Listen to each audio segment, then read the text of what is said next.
Good evening and welcome to the Kansas City Public Library's online series of signature events. I'm Katie Stover, the Director of Reader Services. Our guest this evening is Annette Gordon-Reed, talking about her book On Juneteenth.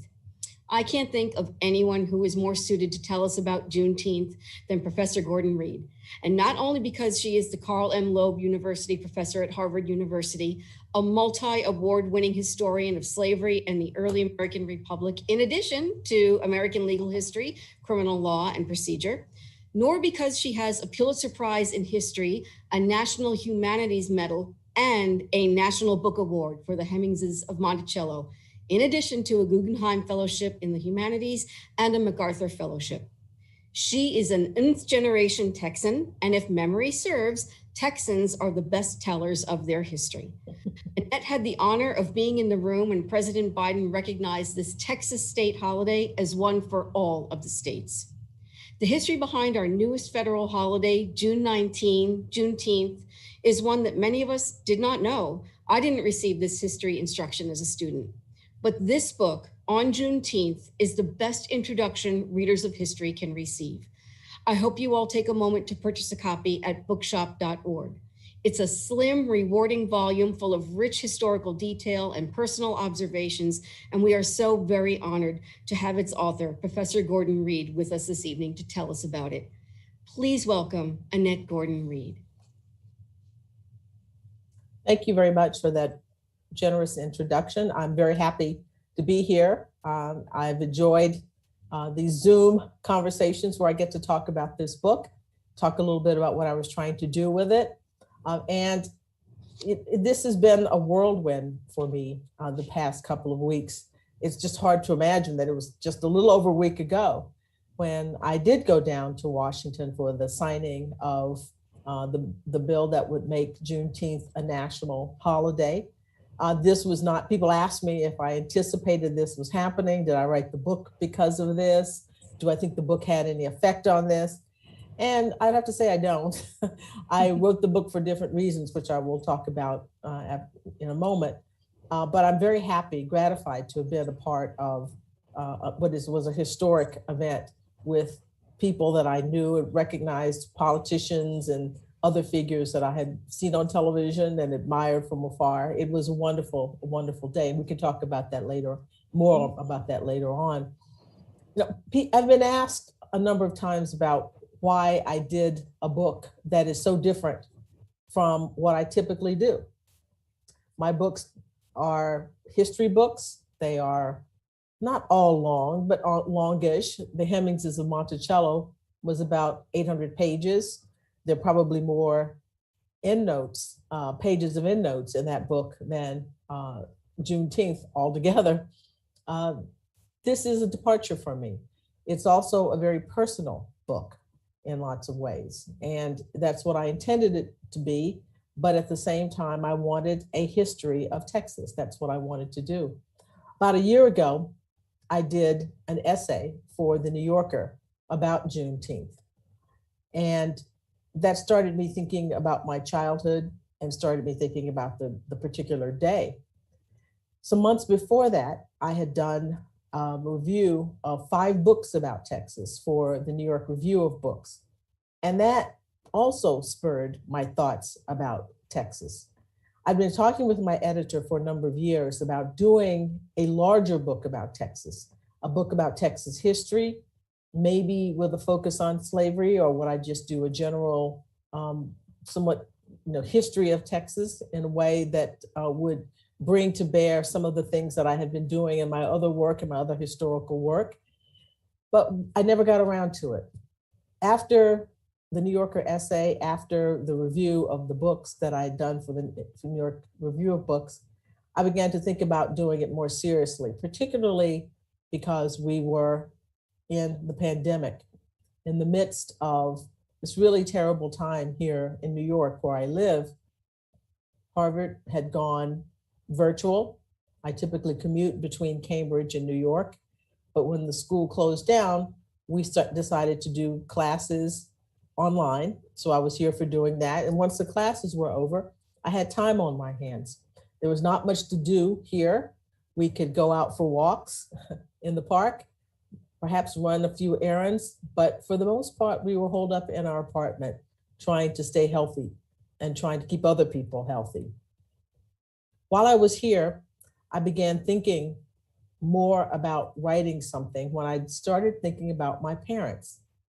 I wondered what my mother and my father would have made of the predicament that we were in a pandemic, people all over the world being held hostage, essentially being held hostage to a virus, trying to do what we could, as I said, to keep ourselves safe and keep others safe. What would they think about all of this? My parents are no longer living, and I couldn't ask them, but I thought about what they would make of it. And the more I thought about them, the more I missed them. And the more I missed them, the more I wanted to do something to try to bring me back into contact with them. And so the idea of writing a book about Texas was appealing to me. Now, at the same time, I kept my interest in the history of Texas from doing that review of the 5 books that was still looming large in the back of my mind. And I thought that I might do something else that I wanted to do. That is to say, I wanted to explain Texas to people as much as I could. This is one of the things that I've been doing since I left Texas to come up to New England for college and remained here for law school, was to explain what's going on in Texas.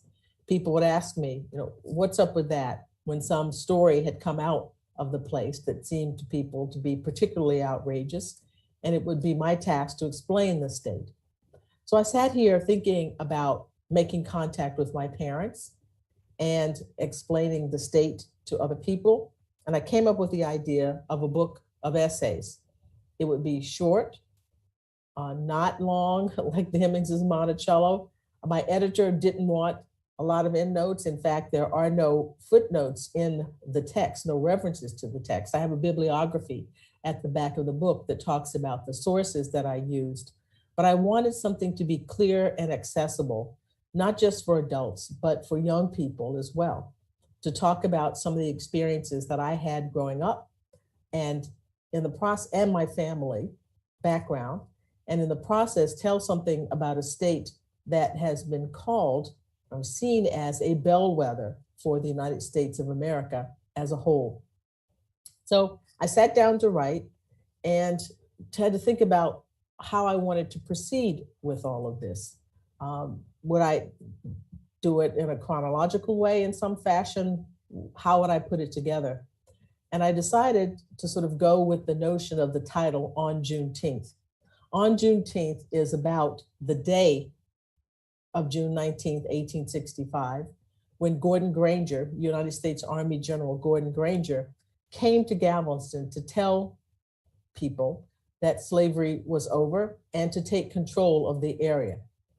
Now, he was able to do this because the Army of the Trans-Mississippi, the Confederate Army of the Trans-Mississippi, had decided to surrender at the beginning of June.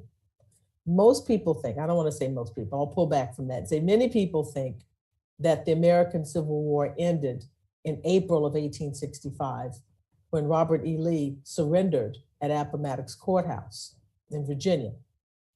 But people kept fighting. They kept fighting in the Southwest. And indeed, in Texas was the site of the last battle of the Civil War. And the Confederacy actually won that battle. But they knew that the war effort was doomed, and they decided to surrender in June of 1865. And that's why Gordon Granger went to Texas to take control of that area and announce that slavery was over. And one of the stories that has gone around about Juneteenth, and for people who don't know about it, probably have heard this, the question is asked, well, why didn't the enslaved people in Texas know that the Emancipation Proclamation had taken place, it had been promulgated 2 years before this, announced 2 years before this? And the story is presented as if they were just unknowledgeable about this, that enslavers had kept the knowledge from them, had hidden it from them so that they could keep them in slavery. And it wasn't really that at all. They knew about the Emancipation Proclamation. enslaved people knew what white people knew about the news and social things that were taking place in society. They overheard things. And in one house, when they ran errands, they told other people about it. Something people call it the grapevine or whatever. They knew that there was an Emancipation Proclamation, but there was not much that could be done about it as long as the Confederates were still putting up a fight. Emancipation Proclamation had application in the states in rebellion, but it could not really go into effect until Union troops were there in place. And also, Black people, the enslaved people took advantage of this by running away to Union lines, and Black soldiers, Black men joined the Union Army as soldiers and were responsible to help win the war for the Union. But so keep that in mind. It's not an instance of the people of Texas not knowing. It's just that there was nothing that could be done about it.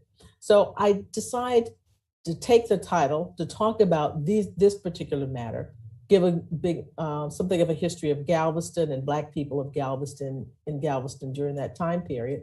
But on Juneteenth is also about the idea of Juneteenth and the years leading up to Juneteenth, what made Juneteenth necessary, and then what happens afterwards. So this gave me an opportunity to talk about Texas before Juneteenth, the institution of slavery. Most people, institution of slavery that people I don't think really think as much about when they think about Texas. They think about cowboys and they think about oilmen or cattlemen. I say in the book that Texas has been constructed as a white man. And what I mean by that is that the representation of Texas, the idea of the Texas is one of masculinity and of whiteness. But in fact, Texas has always been a diverse land with indigenous people, people of African descent, European descent, both English and Spanish. This has always been the site of lots of cultural conflict, cultural melding, cultural tension, all of those things from the very beginning. Texas did not have to become diverse. It was diverse all along. So thinking about the history of Texas and thinking about the origins of African-American people in Texas, Africans in Texas, I decided to rewind the tape pretty far back. I know when most people think of Blacks in America, people of African descent in America, the first ones, they probably think of Jamestown of 1619, the iconic moment when John Rolfe mentions that 20 Negars have been brought to Jamestown. Even though we know that there were some Black people in the years immediately preceding that, there's evidence that there were other people of African descent in Virginia, but that's the iconic moment that people fixate on. But in fact, as I talk about in one of the first chapters of the book, people of African descent were in the Americas with the Spanish in the 1500s, almost 100 years before 1619. And they came, some of them, most of them were enslaved, but some of them were not. Some of them actually left the expeditions, the Spanish expeditions, and went south, further into Mexico. But I wanted to talk about this phenomenon of the Spanish bringing Africans to Texas, in the area that would become Texas, to make plain that the origin story of African-American people is longer and has a more varied history than people typically think. And I talk about a man whom I first learned of in either my fourth grade, I think it was my fourth grade or my seventh grade Texas history class. I'm assuming it was fourth grade, a man named Esteban. We called him Esteban. In the book, I talked to him about him as Estebanica. And he was a man who came with the Spanish explorers to the area that was Texas in the 1520s, again, well before Jamestown. He and Cabeza de Vaca, whom I know most people probably have heard of, one of the explorers that people have heard of, were captured by native peoples and enslaved. This was an expedition that I should say had started out at like 300 people and had dwindled down to 4. They ended up walking across Texas or across parts of Mexico and over to the Pacific seaboard, reaching the Pacific seaboard. Along the way, Estebanico was a translator, was sometimes a translator between the native peoples and the Europeans. He had a facility for language. And I was saying that I thought it would have been important if we had talked about this more when I was growing up, because it gives a picture of African people in a different context than plantation slavery, which is what people typically think of, doing things that we don't typically think of African, people doing, being a translator for Europeans during this time period. It took Blackness out of the realm of just the plantation and the story indicates that Blacks were doing things, African people were doing things all over the world, and that would be something that would be important for students to know. So I wanted to bring an origin story that was older, that was more complicated than what I learned when I was a child. So I talk about origins. I then also talk about what happened, the results of what happened after Juneteenth and after slavery ended, with Reconstruction, the promise of Reconstruction, and then the reality of Jim Crow.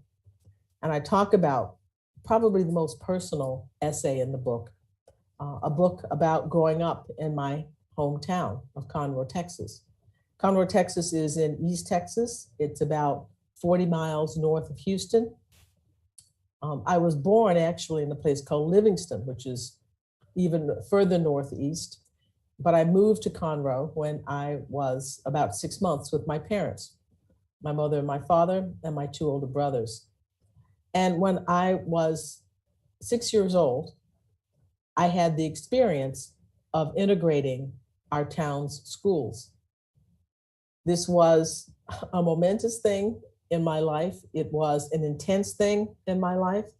My parents decided to do this, I believe, out of idealism, even though later on they appeared to be somewhat disillusioned about integration and sort of changed the reason why they sent me. But I believe that it grew out of their idealism in the face of all that was happening at the moment.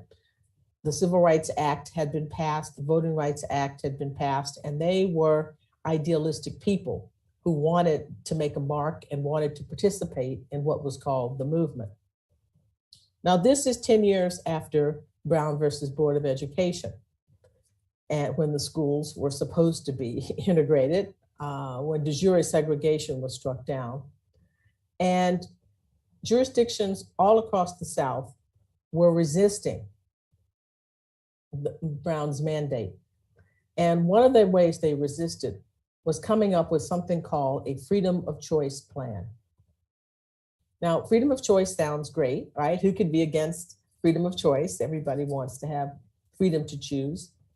But the thinking, the calculation was that white parents would go the traditional route and pick a white school for their children, and Black parents would go a traditional route and pick the Black school. There was one Black school in the town, Booker T. Washington, K through 12. Indeed, I had gone there as a kindergartner. My mother taught there, and my 2 older brothers were in elementary school in Booker T. Washington school. And so it was a momentous thing to make this decision, but my parents in the school district and the newspaper decided that they would be low key about this. I would not be escorted to school, and I would just take my place as if nothing were unusual. But of course it was unusual. I was a Black child in a white environment, in a white school. And I remember the sense of being on display, because I was on display. Periodically, educators and administrators would come by and stand in the doorway and talk and whisper, amongst themselves as they were watching this experiment unfold, me in a white in a white school. So I knew that I was on display. I knew that what I was doing was supposed to be important, not just for my family, but important in a larger sense. My school teacher, my first grade teacher, Mrs. Daughtry, was absolutely wonderful to me. I can't imagine anyone handling this situation any better than she did. She made sure that I was treated fairly. I never had the sense that she saw me differently, as different than anyone else in the classroom. I was there to learn, and she did all the things that first grade teachers should do. And I loved school, which made the sometimes harsh situation better, because I actually liked what it was that we were doing in school. So an intense moment, but my understanding, even at that age, that this was something that was supposed to be important. Some of the kids were nice to me, and some of them were not nice to me. I have to think that, I've wondered if my experience there didn't help me to become, or to think of becoming, a historian later on, because I had to think about, what's going on here? Why are people responding to me in this way? Why is this a big deal that I'm going to school with white kids? And I also thought, why is it that when I go to the doctor, there are two separate waiting rooms? There's one for Black people and one for white people. And I could see, there was a nurse's station with windows on either side, so she could deal with some patients on one end and other patients on the other end. And if you went to the window, you could see into the other side. And I knew that what was on the other side was a much better appointed room with lots of magazines, which I resented because we didn't have as many magazines. That even then, reading and those kinds of things were important to me. That's what I fixated on. You would think I would be more concerned about the fact that it was a tiny room compared to the others, but that struck me as a particular indignity. I wondered about those kinds of things, and it wasn't until obviously later on that I began to think about slavery and the racial hierarchy that slavery created in Texas and in other parts of the South, and indeed in the country as a whole. The idea that slavery was racially based, and there was one race that could be enslaved and another that couldn't, necessarily created a hierarchy. And it took me a while to realize that we were living with that the things that were happening to me were happening because of that hierarchy. So I wanted to talk about this moment, and because it's something that's always been in the back of my mind. You would think, people, when I tell this story, people say, well, this is amazing. Haven't you thought about this more? Why are you just talking about this now? And the other thing that happened while I was in this apartment, cleaning out my closet, I found an essay that I had written about this many years ago. And I don't even know what year I wrote it, but it was sort of courier type. So, it must have been a long time ago. And it was interesting to read it because most of the factual things were the same. I think this one, the one that I did for this book, is better written than that one. But this is something that's been in the back of my mind to write about, because when I had my own children and I observed them, and it's like you learn so many things when you have your own children. You go back and look at your own childhood and make judgments about it and think about it in a different kind of way. It was an amazing thing to do. And I don't really know if I would have sent my children into a situation like that. My kids went to school here in New York, and to a private school that was predominantly white, but there were Black teachers, there were Black students. They were not all alone. And when I was at Anderson, I was there by myself pretty much. I don't think that there were even any Black, janitors or staff or other assistant people that I knew of, that I ever encountered. They were mainly white people. And so it was until the following year, another girl's parents chose to send her to Anderson. And so I was not alone. And then 3 years later, after I first went there, the Supreme Court struck down the freedom of choice plans. And all the schools in my hometown had to be desegregated. And so Black students left Booker T. Washington and spread out over all the white schools. And there was a great resentment about it. I talk a little bit about the fact that there were many people who were not happy with this, because the school had been the center of the community. And the teachers had gone to to church with the teachers had gone to church with parents. They were members of their family. They socialized together. School was just a part of it. The whole entire community was an extension of the school because the teachers were a part of it. And that wasn't the case with my teachers. As much as I loved Mrs. Daughtry and Mrs. Gilliland, my second grade teacher, these were the two sort of formative years, the most formative years there. They didn't socialize with my parents. They didn't live in my community. We were Texans, but we were separated by race, essentially. And our experiences were very much just at the school, and that was it. So there was a lot of disillusionment on the part, and I talk about the disillusionment that many Blacks in the town felt about this circumstance, because they'd lost something. And many people, they'd lost the camaraderie that I mentioned. They'd lost role models. And the other part of it that's not talked about very much is that there was not as much integration of the teachers and in the administration. So the kids were mixed together, but all across the South, many Black teachers lost their jobs or were moved to places, were made to do things that they didn't necessarily want to do, teach subjects they didn't want to teach, or taken out of the classroom altogether because white parents did not want their children under Black teachers. And I mentioned before that my parents were, idealistic, thinking that my parents were idealistic and thinking that they were part of a movement. But as I got to be older and when I talked to them about it, they changed the reason they sent me to the school. I had thought of it as an idealistic decision, and they switched to make it something that was more practical, pragmatic. Well, we sent you to this school because we knew that the court was going to strike down this plan and you would already be in place.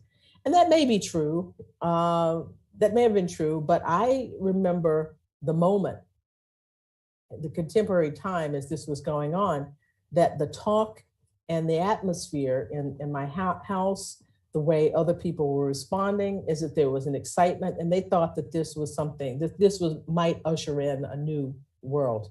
And once they became disillusioned with integration, mainly for the reason that I mentioned before about Black teachers moved out of the classroom, the loss of role models. My mother remained in the classroom, but her mission in life, which was to teach Black students, had to change. She loved her white students, but she was of a generation of people who saw themselves as in a vanguard, that they were supposed to do what they could to help uplift the race. That's sort of the old-fashioned phrase for it.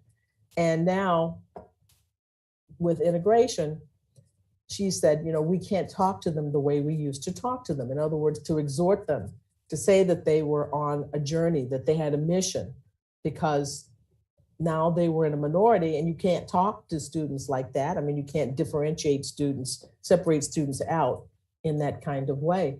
So she loved being in the classroom. She loved all of her all of her students, and she loved the teachers who became her friends, but there was something missing there. And so they became disillusioned, both of my parents, with how integration had taken place, even though there was no nostalgia for segregation.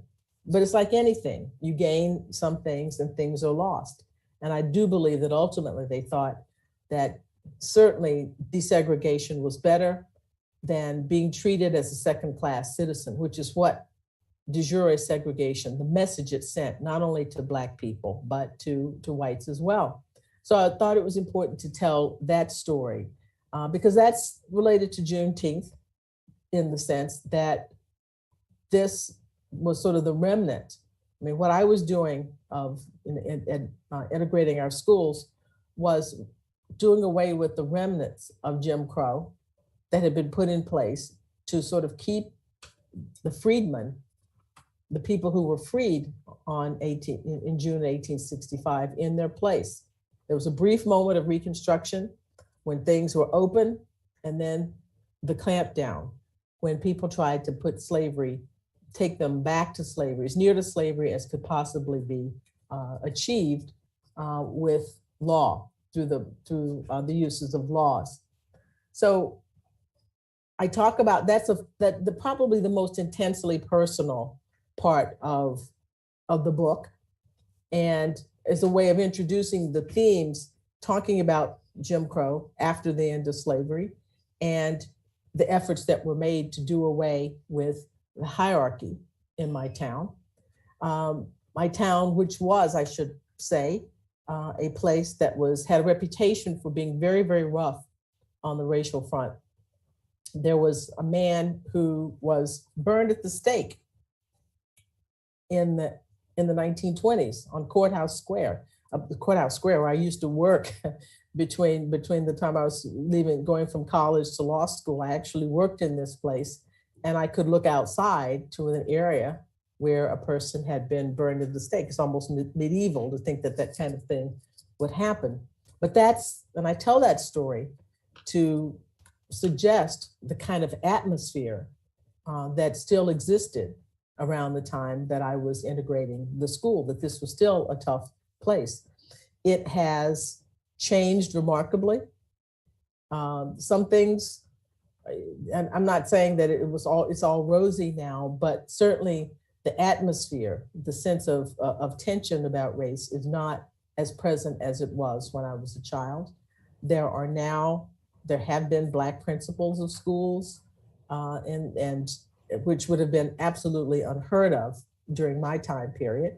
The schools are integrated now. There are all types of people. It isn't just, when I was growing up, it was essentially whites of German and English extraction and African-American people. There was not even a large Hispanic presence when I was growing up, but that's changed now. It's a much more multicultural, much more diverse town. There is a mural of me downtown, which is nice, and a bust, which is kind of cool. And I just found out that they're going to name an elementary school after me that will open in August of 2022, which is an amazing thing to have happen. It just shows you the sort of changes, but there's still problems. We haven't gotten out from under all of the racial issues that are present there. So I think that the book is a way of showing the changes that have taken place in Texas and in the United States, and doing it in a scholarly way, but in a way that's accessible. And that is what I have always tried to do. That's what I really wanted to do when I became a writer, is to write not just for other scholars, but to write for all people, young people, people who are, high school graduates, whatever. I tried to write in a way that could tell the story of America in a way to show that we've been a country on the move, and we don't want to lose that. We don't want to fall back and go back to the days where the racial hierarchy determined people's lives in such cruel and absolute ways. So with that, I would like to take your questions. Thank you, Annette. And I wanted to say that, yes, you do write about history in an engaging way. That's what I found when I read the Hemingses of Monticello. It's like it was a story you could fall into, and then you'd have to remind yourself this is also history. And I found that too in your essays on Juneteenth. Can I ask, did your family talk about Juneteenth while you were growing up? Was that a holiday that your town celebrated as well? Well, the town didn't celebrate it, but in the Black community, we celebrated it. Yes, we had Juneteenth barbecues, and there are foods that are associated with it. You're supposed to drink red soda water, as we called it, and somehow goat was suggested. We didn't really eat goat, but that was supposed to be a tradition as well. It was a family day and a community day. People, you sort of wandered from people's houses, kids, play with firecrackers. I always say, I can't believe that we played with firecrackers when I was below 10 with matches, those little black cat firecrackers. It was like a Black July 4th celebration is essentially what it would be. Was the white community aware that the Black community was celebrating Juneteenth? Oh, yes, absolutely.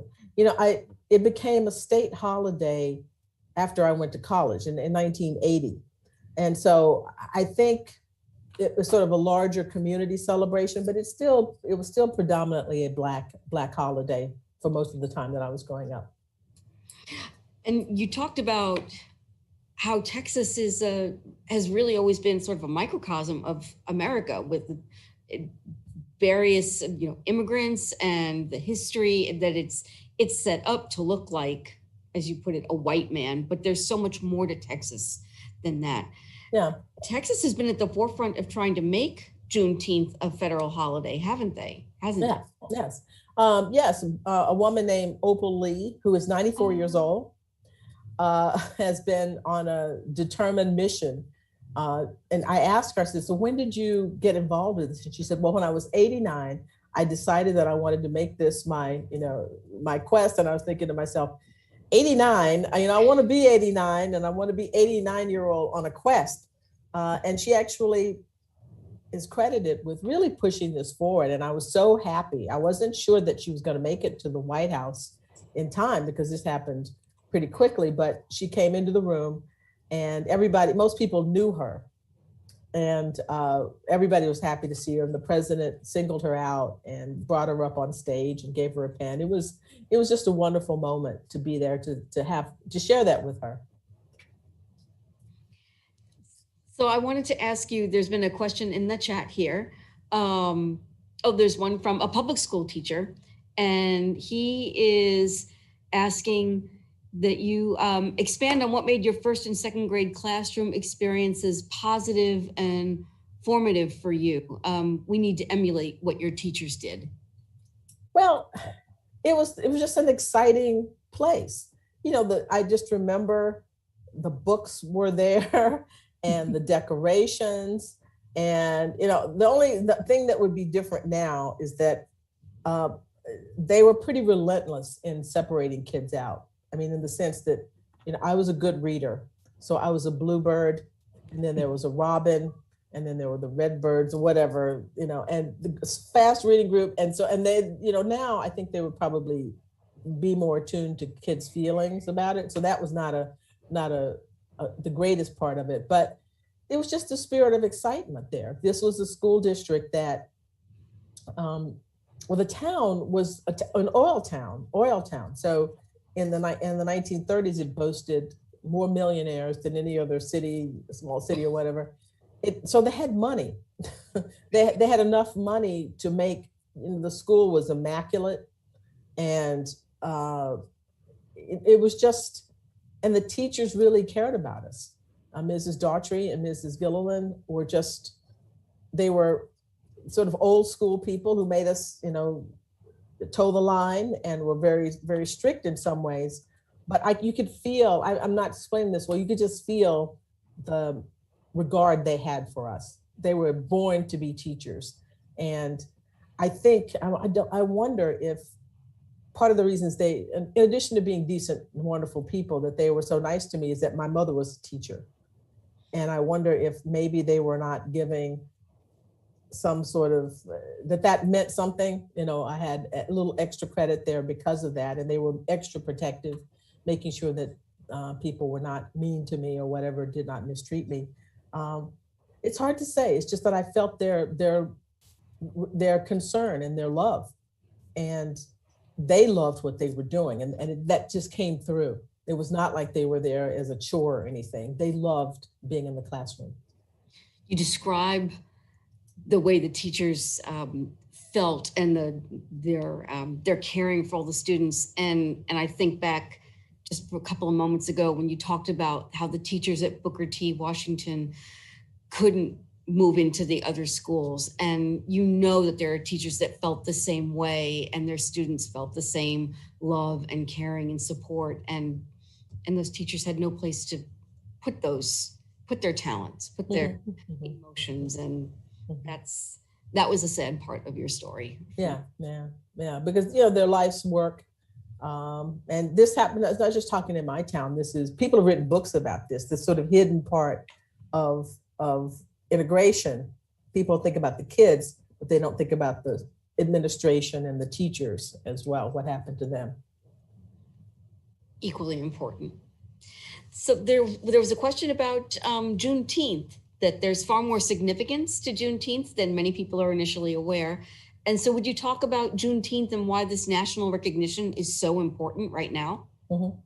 Well, I think it's important because we didn't really have a national day for commemorating what was an advance in civilization, what was an advance in human rights, the end of slavery.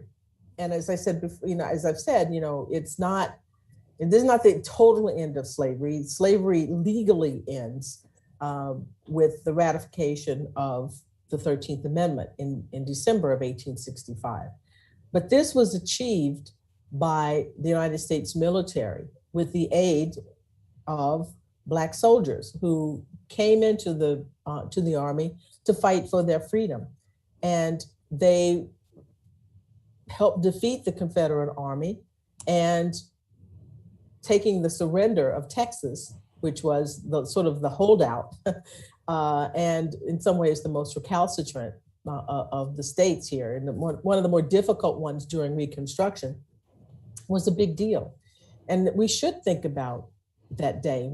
They had a struggle afterwards. It was not as though you're free and then everything's okay, but they were joyful at not, being in a situation where their family could be sold, where their children could be sold, their wives and their husbands, spouses, mothers and fathers. They had a tough road to hoe, but that part of their lives, that was over, and that meant a great deal to them. And I'm all for celebrating or trying to commune with or make a connection to that joy that they felt, even though I know, violence came. There was retribution after emancipation, and certainly happened in Texas quite a bit. But it's important to pause over these things. When they're victories, when they're human rights victories, we should acknowledge that. Do you think about this holiday differently now that you're an adult than you did when you were a child? Oh, yes.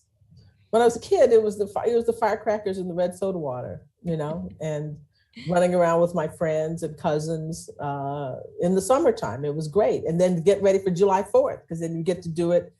But, I saw Juneteenth as sort of a Black Texan holiday when I was a kid. And the July 4th was for everybody. But this was our special kind of thing. And then there was a thing for everyone else. And so you got to do it twice.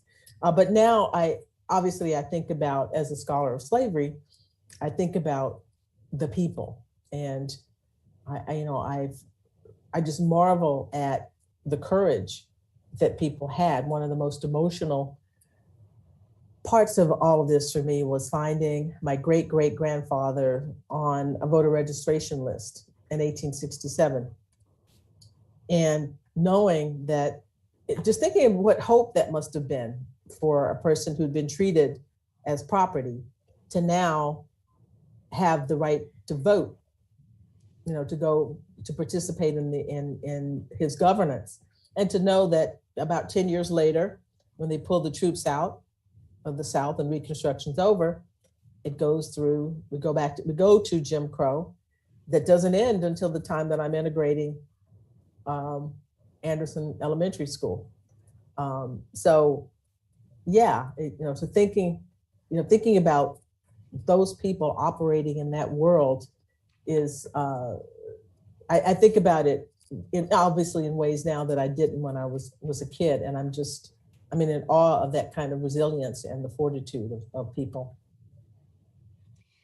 Do you think there's a way that Juneteenth works in tandem with Independence Day? Absolutely. Absolutely. I mean, the interesting thing about Gordon Granger's order is that he doesn't just say the slaves are freed. He says, and now you occupy, I'm paraphrasing, but he does use the phrase, you'll occupy a place of absolute equality, a status of absolute equality with your former masters, the former enslavers. And so he didn't have to say that. And that's important because of the word equality. And the first time we hear this in America, in a general American sense, is we hold these truths to be self-evident that all men are created equal.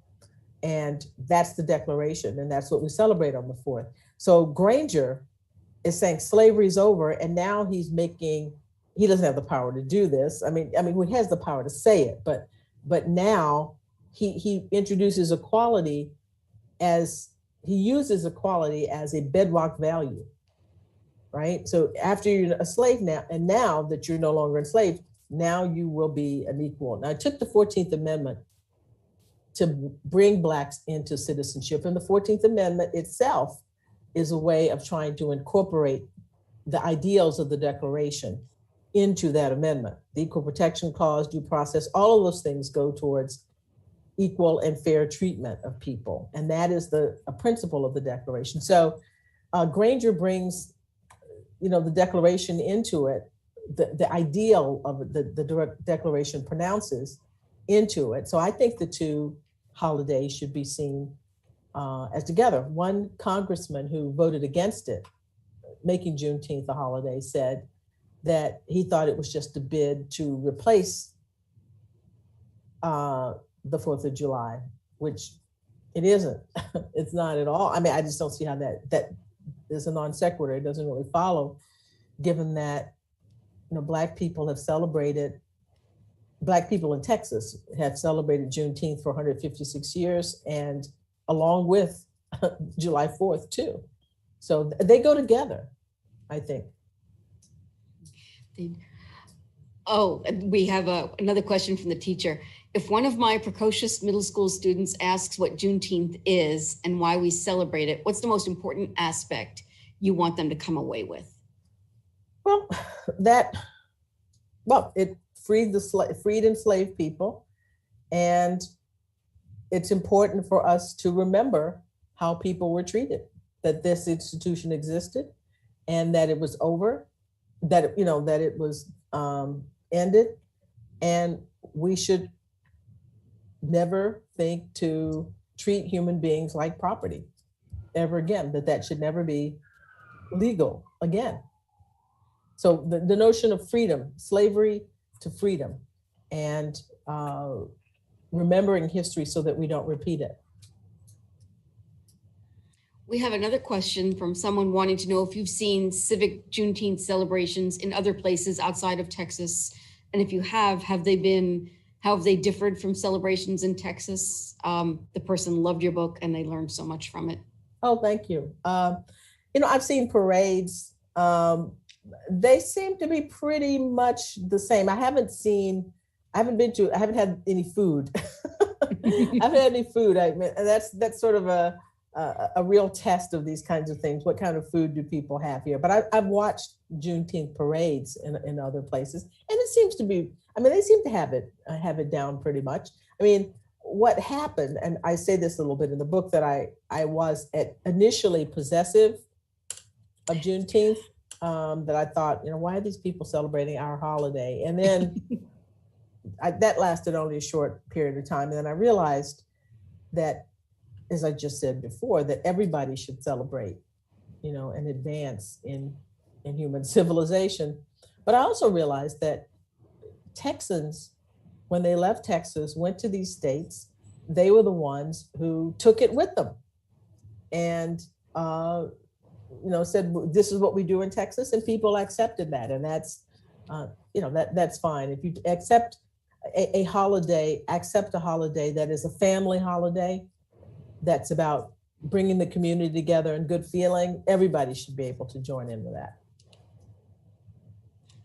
Definitely a holiday for the nation then, Mm-hmm. everybody. In closing, I wanted to ask, do you see a particular way you'd like the nation to celebrate Juneteenth? Are there speeches or activities or anything in particular we should engage in aside from the red soda water and this kind of thing? Well, I can get behind the firecrackers on the soda. Get behind the firecrackers. Well, you could have hibiscus tea, because that's what people think, that was the original drink that people had, which, you know, I mean, obviously they wouldn't have had soda back in the 19th century. But what I would like people to do, get together with family. I think one thing that I have suggested that I think would be good, it could be a day for taking oral histories from older people in your family.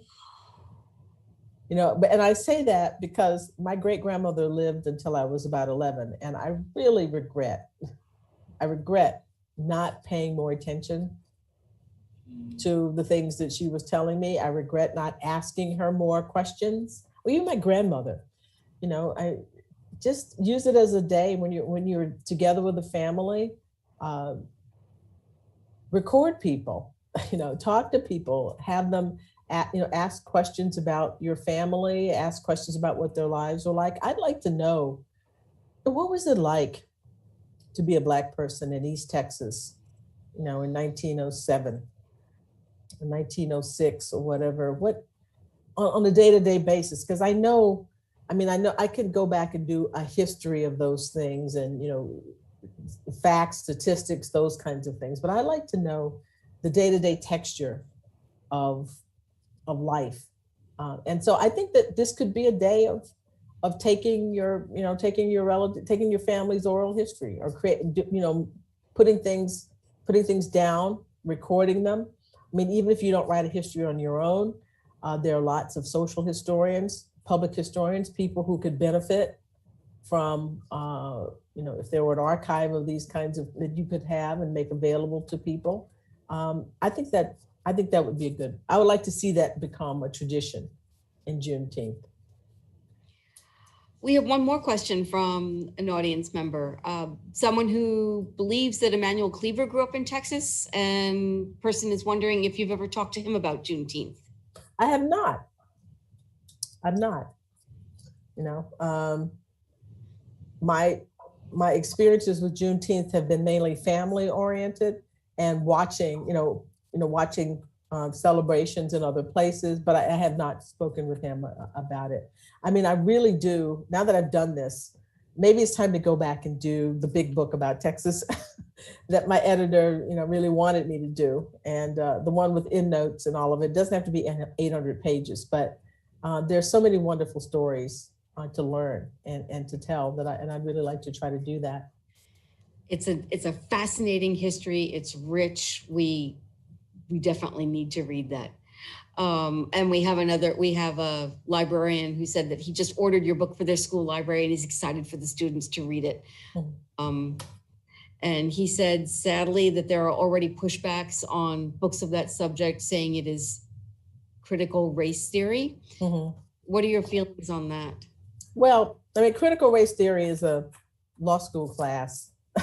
It's a law school class. My classmate, Kimberly Crenshaw, was one of the coiners of that term, was the originators of that, along with her mentor, Derek Bell. It's taught in law schools, and not even in all law schools. I think what people are saying is that any discussion of race is critical race theory.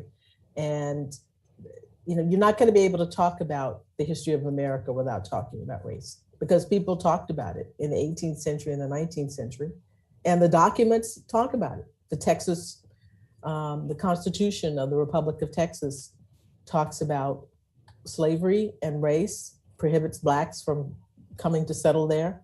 I mean, you can't tell the story of America without talking about this. And you can tell these stories without making children responsible for things that they're not responsible for, or to make them think that they are. I think kids are smarter, and if you do it the right way, you can make people understand that there were things that people didn't know in the past, and they had lots of ideas that some we agree with and some we disagree with. But the point is to learn from this and to do better. And I think that message can be imparted when we talk about slavery and we talk about race. I think as well that when you talk about how we can celebrate a day that recognizes a pivotal moment in history by getting the histories from our relatives, that's a wonderful way to celebrate this day. Make it about history that we're learning and history that we want to preserve. Mm-hmm. Absolutely. Well, Annette, thank you so much for spending your evening with us. This has been fascinating and eye-opening. This has just been a wonderful chat from you. Mm-hmm. Well, I'm glad to be here. I love libraries. I grew up in them. I grew up in a small town when there was not much to do except go to the library. And I did that until until I read everything that I wanted to read. And then I went to Sam Houston State University, 35 miles away. But they're great. And I'm glad to spend time with you. I know your public librarians are really happy to hear that story. And I'm sure they remember you. We remember all the kids that are big readers. Mm-hmm. Mm-hmm. Well, everyone, thank you so much for joining us tonight for an evening with Annette Gordon-Reed. Please make sure to order her book On Juneteenth from bookshop.org, or you can look for it at your local library, and register for our summer reading program as well. This book fits on your 5 list, so make sure you log that one. Annette, thank you again for a wonderful evening. And everyone, thanks for joining us. We'll see you next event. Okay.